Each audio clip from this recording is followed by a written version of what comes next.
Welcome to Venezuela Insider, the only place in Venezuela for expats, digital nomads, entrepreneurs, investors, travelers, and related internationals.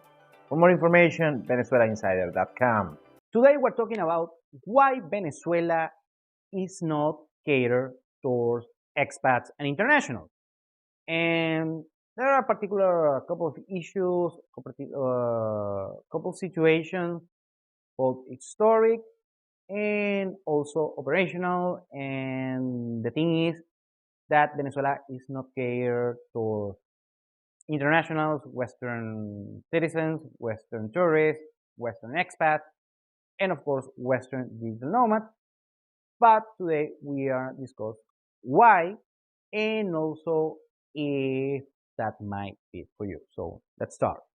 The thing is, when you're an expat, an international, and you've already been around the place, in other places in Latin America, like Mexico, of course, the main hub for that, and Colombia, Panama, maybe, Argentina, maybe Chile, maybe, I don't know, Costa Rica. I know Costa Rica is very big among US expats, and you have this particular dynamics on that you have a bunch of services that are catered towards you and attracting Western citizen clients.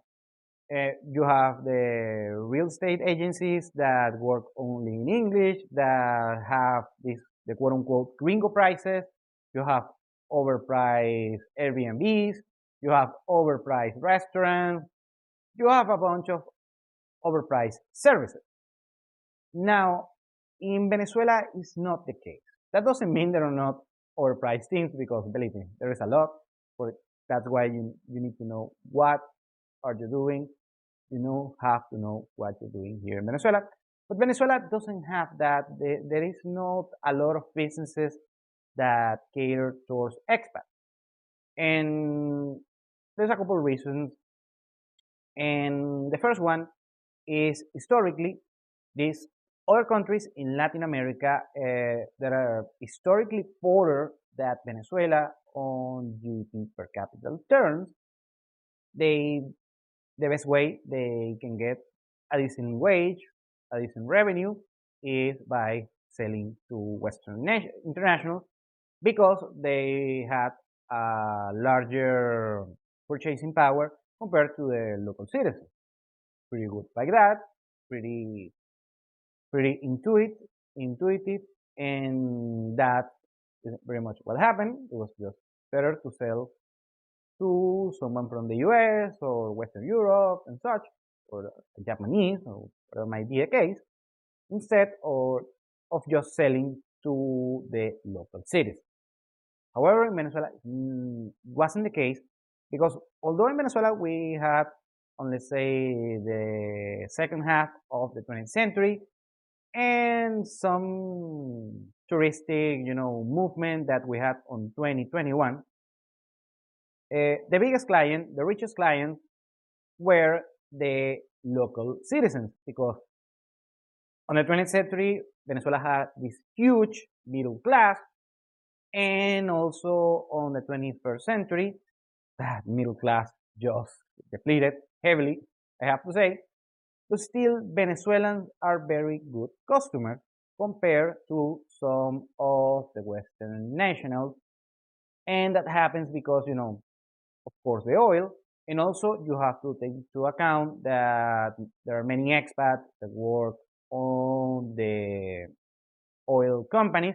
However, these expats are not rich. They are just employees from these big multinationals, from oil and other industries, but mostly oil, I have to say. So they are not rich. Their company is rich. They have a very good wage, but everything is being taken care of by their company, the lodging, the housing, or sometimes the food, and some other comes with the job, like healthcare and also education for their kids. Very good by that, very fine by them. So the Venezuelan private companies never had to cater for expats or internationals, because they didn't have to. And the other thing, it was just more profitable to catering to the high middle class Venezuelans that we had back then.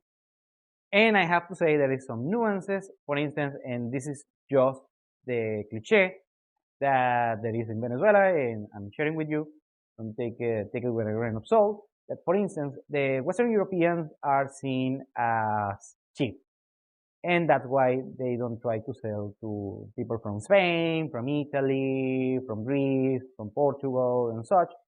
So they're not seen as high tier customers. And usually the US and Canadian citizens that you see in Venezuela are either with a multinational or just middle class, that they don't have this big purchasing power compared to the target market that they have, that is a little bit more wealthy clients. So of course there is wealthy expats, I know that, and wealthy digital nomads as well. Very good back then, but that's just the mindset that many Venezuelan companies had towards having international clients.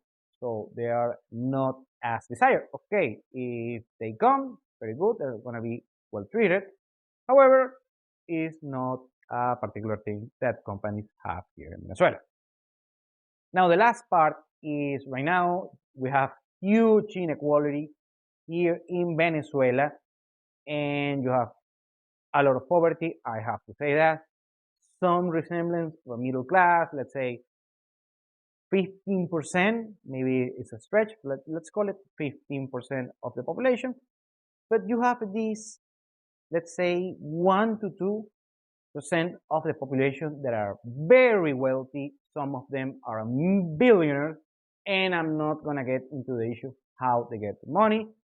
I'm not, I don't work on Interpol, something like that.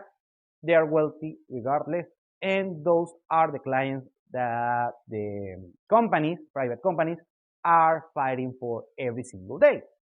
Not my clients, they're not my clients, but many people are catering their business towards such clients. So if you come here to Venezuela and you make, let's say, $4,000 or $5,000 per month, very good for you. But these people make millions per month or hundreds of thousands, and they can afford high-end services like private jets, high-end vacations, luxury real estate, high-end cars. We have a Ferrari store in Caracas right now, and business is good apparently over there. High-end restaurants, you name it, you name it. A lot of high-end products, Rolex, and also recently on Las Mercedes, one of the wealthiest districts here in Venezuela, in Caracas, they recently opened this huge shopping mall that is full of luxury brands. And so everything is catered towards these high and very rich clients. So if you come here with $4,000 or $5,000 per month, probably they're not gonna care towards you. I mean, of course, if you go to such places, let's say a fancy restaurant, of course they're gonna treat you well. But regardless, they don't have much services. For instance, English-speaking services. They don't have this mindset that treating you well just because you're an expat or an international.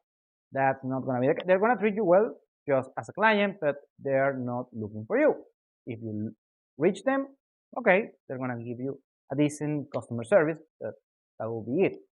Unlike these other places in Latin America, like Mexico, every decent business in Mexico has an English-speaking person. Same thing in Brazil, same thing in Panama, and also on Colombia. In Colombia, not as much. Still, they have good customer service. I have to say that. So shout out to Colombia for that. Still, you come to Venezuela and you're not gonna get the same treatment, and that's one of the reasons that I started this business, catered towards international instead of the local population. And the second thing is when you come to Venezuela, know what you're doing. Always say, know what you're doing and have the knowledge to move around, and you can get the best experience here in Venezuela.